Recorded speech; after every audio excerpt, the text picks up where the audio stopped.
Well, rust never sleeps, nor does Joe Biden's propensity for making a gaffe. He, on Friday, was giving a speech before an electrical workers union, and he proceeded to hug the head of the union who brought him on stage, and some kids were on stage too being brought up, and he hugged them and made a joke about it. I just want you to know I had permission to hug Lonnie. By the way, he gave me permission to touch him. That he referred to in the previous clip as a little boy that Biden hugs on the stage. Well, leaving aside the capacity to consent to such a invasion of one's personal space by the vice president, he didn't quite get the message, which was that he wasn't supposed to joke about it.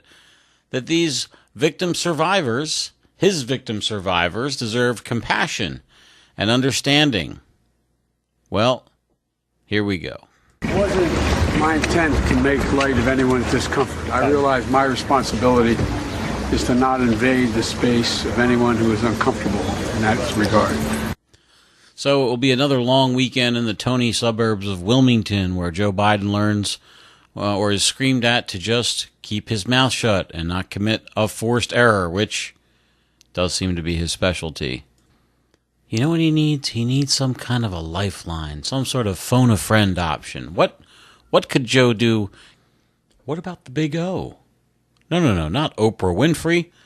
She's busy getting Stacey Abrams elected Secretary General of the United Nations or something like that. No, the Big O, the President of the United States, his brother-in-arms for 8 years. Barack Obama is still pretty popular, especially with the Democrat electorate, right? What does he have to say? Well, rest assured that Obama strongly supports his vice president, but on double secret support is how he's prepared to go about it. This is from Politico, and the story is Obama is quiet as Biden comes under attack. He goes on to say, people close to the former president say he is standing behind Biden amid allegations from 7 women that the former vice president made them uncomfortable by touching them inappropriate at public events. President Obama thinks the world of him and thinks he'd be an excellent president, said a source close to Obama who had spoken to him and recently told The Hill. He spent an infinite amount of time talking about his character, and they remain in touch and good friends, the source said. Here's the good part. President Obama is not going to be weighing in on the primary and the day-to-day stories around it, the source said. And Joe Biden would be the first to tell you that he'll have to earn the nomination on his own. Well, that just tells you that Obama's prepared to let him just get run over and backed over by the bus, forward and back. If he's not going to come out and say anything, well, that is a deafening silence. This is not some, Joe Biden's projected stimulus package OMB numbers don't quite match up with what we're used to. No, that is a day-to-day campaign detail that the former president of the United States need not busy himself with. But this concerns whether or not Biden is able to enter the race at all. And the fact that he has shut up about it, well, that tells you what he thinks of Biden.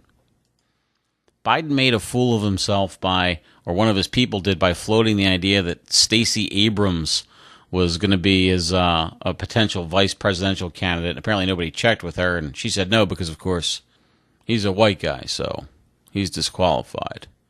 I was shocked when listening to ABC. It's funny, I do still have the capacity to be shocked or surprised by the legacy media, and I was when listening to ABC News and their analysis of Biden, and this mention about the Stacey Abrams faux pas prompted this remark by Yvette Simpson. She's one of the panelists on This Week, the premier news and analysis, policy analysis show that ABC presents. This is the level of insight we get there. This has been a pretty tough pre-rollout. I mean, I think that kind of floating Stacey Abrams without her buy-in. I mean, her coming out and saying no. It was so tone deaf to try, whoever's plan that was or whoever's idea that was completely tone deaf, especially when it seems like you are pushing a black woman, a politician, very polished, to the side and saying, okay, be my number 2, when she could very well run on her own. I mean, what was the thinking behind that? Yeah. What was the thinking for thinking that Stacey Abrams might make a good vice presidential candidate when she very well may be a stellar presidential candidate? Really?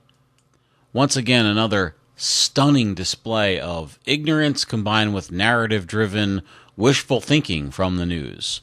That was Yvette Simpson, a woman of color, CEO of Democracy for America, pushing the idea that Stacey Abrams is a viable presidential candidate on ABC News' premier politics weekly program.